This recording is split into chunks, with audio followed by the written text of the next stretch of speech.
मला एक गोष्ट जाणवली, राधाकृष्ण ही मालिका करण्याआधीचा सुमेध आणि त्यानंतरचा बऱ्याच गोष्टी येतात. ती एनर्जी ही मी जाणवतीये मला की काय पद्धतीची आहे.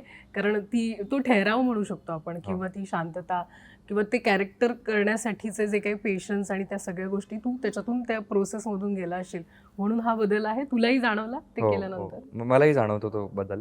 माझ्या मित्रांना, घर परिवारमध्ये जेवढे लोक आहेत त्यांनाही जाणवतो तो फरक. आणि आला तो, म्हणजे माझ्यात तो एक सर्टन फरक आला. तो जो ठहराव तुम्ही जो म्हणताय तो एक आला. कसा आला माहीत नाही, पण आला.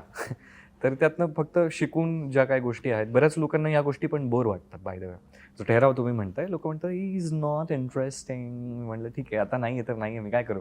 ओके, असं असतं, असंही म्हणजे असू हां असंही असतं. ते प्रत्येकाला आपली आवड वेगवेगळी असते प्रत्येकाची.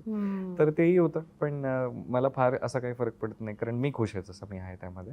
अजून बेटर बनवायचं काही ॲस्पेक्ट्समध्ये स्वतःला, पण ठीक आहे. मला असं आधी वाटायचं की अरे आपल्यात काही कमी आहे किंवा काय. कधी कधी कोणी म्हणालं असं की अरे हे ना हा बोर आहे किंवा हे यात हे नाही ते नाही, तर मी त्या गोष्टीवर काम करायचा प्रयत्न करायचो.